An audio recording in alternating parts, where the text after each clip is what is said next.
Myself, Srinivas S., Assistant Professor, Government First Grade College, Chikbalapur. So now discuss about first BSc syllabus in physics, planetary motion and satellite motions. Under that, what is a Newton's inverse square law of gravitation? What is a Newton inverse square law of gravitation? What is a statement made by him? According to him, every lighter bodies are attracted to each other. A force is developed between them is known as the gravitational force. That force is directly proportional to product of their masses and inversely proportional to square of the distance between them. In this scenario, now consider two bodies. Let it be their masses m1 and m2, and which are separated by distance r. Let F1 be the force exerted by body of mass m1 and F2 be the force exerted by of mass m2. Then the magnitude of the force developed between these two bodies is given by G into m1 into m2 divided by r square. This is known as the Newton's law of gravitation. So what is the statement made by him? Every body in the universe attracts every other body with a force which is directly proportional to the product of their masses and inversely proportional to the square of the distance between them. Explanation. If m1 and m2 are the masses of two bodies which are separated by distance r, then the force of attraction between them is given by force, magnitude of force is directly proportional to m1 m2 over r square, m1 and m2 in product of their masses and square of the inversely proportional to square of the distance between them.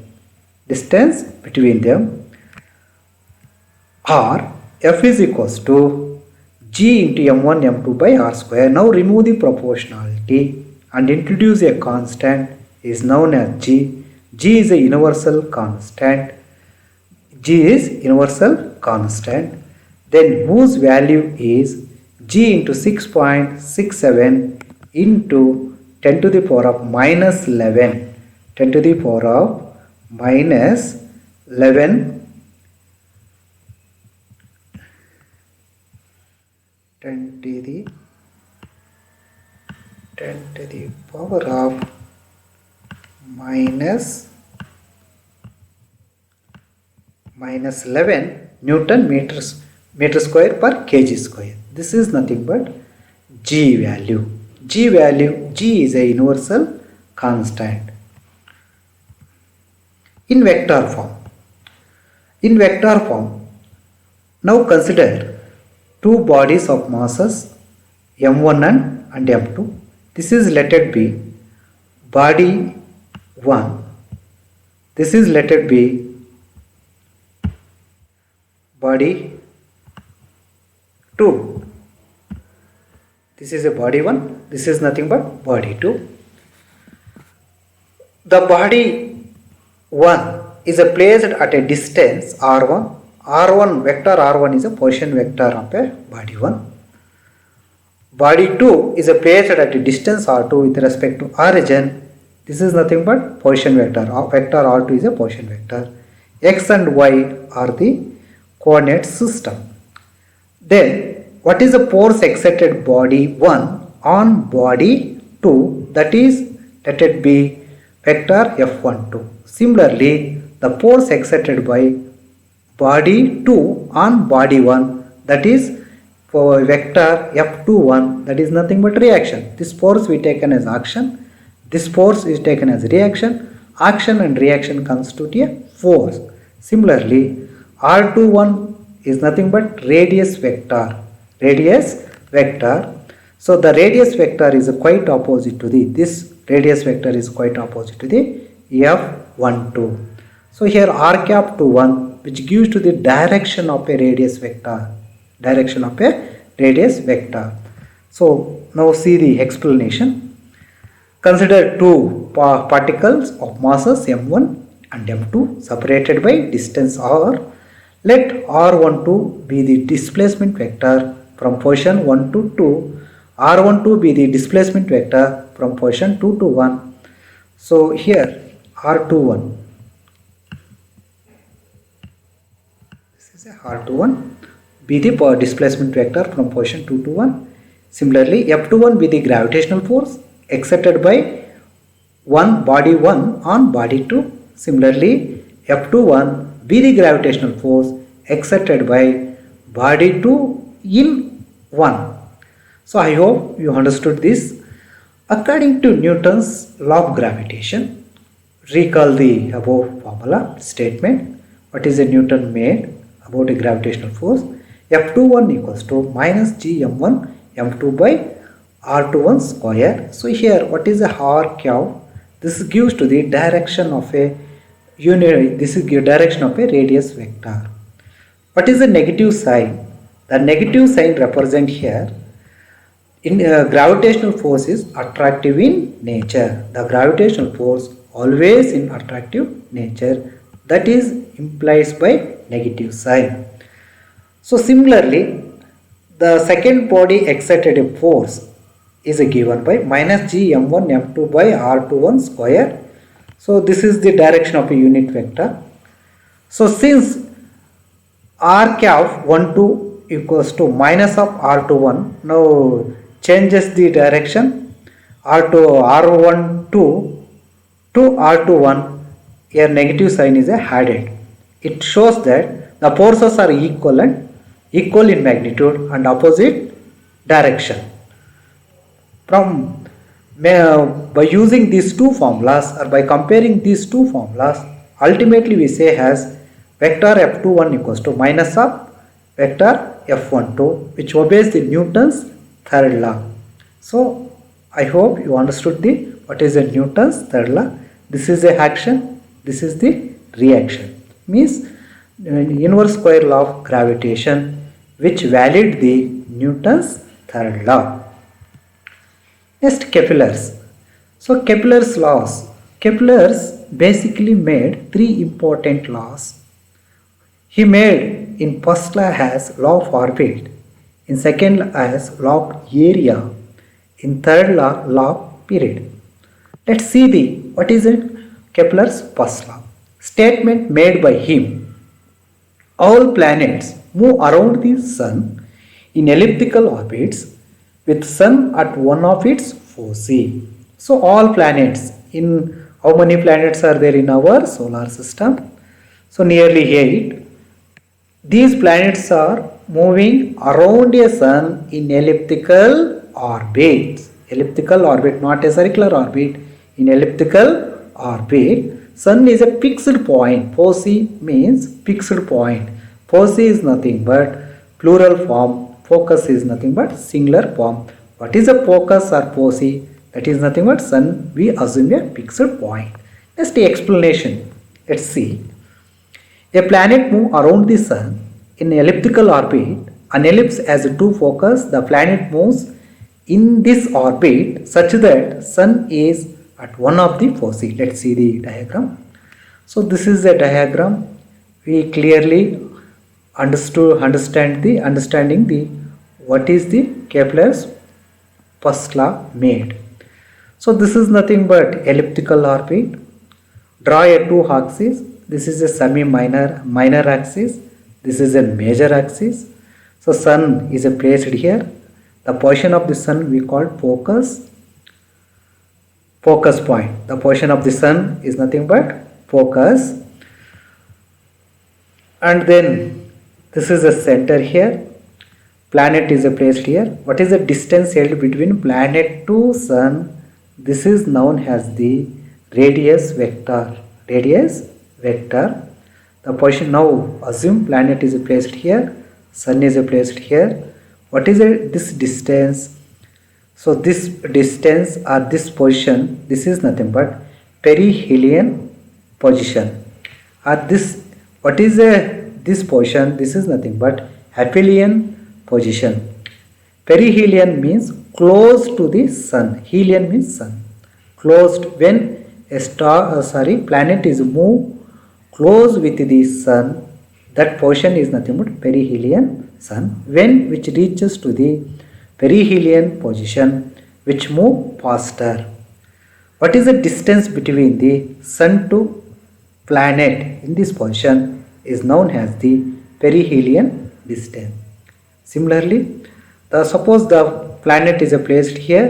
What is the distance held between focus sun to this portion of the planet is known as the aphelion, means far away. Aphe means far, helion means that is the sun, aphelion.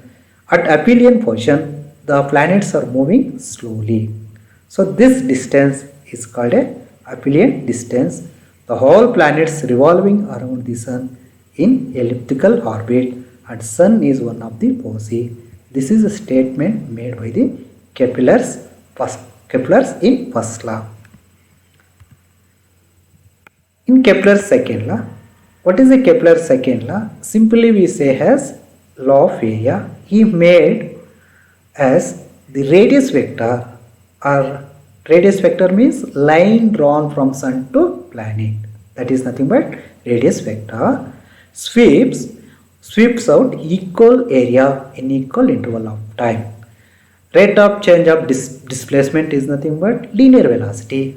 Rate of change of area is nothing but aerial velocity. That is the relation between linear and the aerial velocity. Means here the radius vector sweeps out equal areas in equal interval of time. This is nothing but Kepler's second law. In simply we say as aerial velocity is a constant. Aerial velocity is a constant. Area divided by time. What is aerial velocity? Area divided by time equals to constant. So explanation: if a planet moves from A to B, from position A to B in a certain interval of time, and from C to D in same interval of time, then area ASD or ACSD will be equal. That is the meaning. So now this thing is understand through a diagram. So let's see of it. This is the elliptical orbit. The line joining between the from here to sun to planet, that is nothing but radius vector.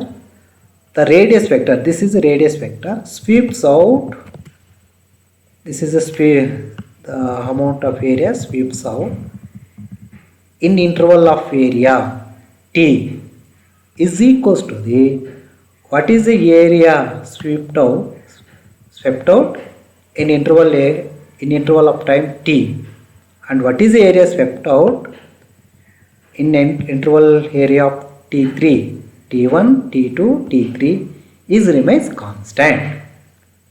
Means the radius vector sweeps out equal area in equal interval of time. Equal area in equal interval of time means this area is equals to this area is equals to this area. This is the meaning of the Kepler's second law.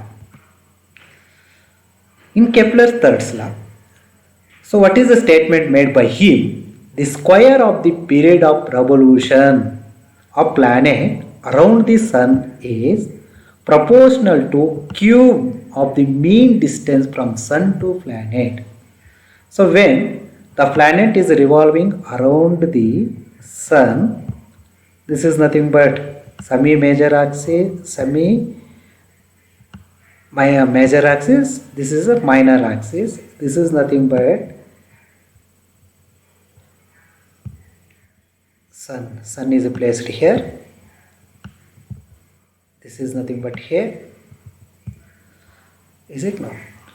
So here planet is there, it completes the one rotation about the sun is nothing but a one revolution. The time required to complete a one revolution that is nothing but capital T. Usually we call time period. The time period is the square of this time period is inversely proportional to, directly proportional to the distance cube of the semi-major axis. That is the cube of the semi-major axis. So cube of the semi-major axis. This is the statement made by the Kepler's in third law. If t is a period of revolution of a planet around the sun and a is the mean distance from sun to planet or semi-major axis, then t square directly proportional to aq or t square by aq equals to constant. For example, a earth is moving around the sun in elliptical orbit. For 1 year it complete one rotation. Means for 365 days it complete one rotation. So 365 days is a time period. Means the square root of time period is directly the square of the time period is directly proportional to cube of the distance between sun and earth. This is the meaning of a Kepler's third law. I hope you understood all laws of the Kepler's. Thank you very much.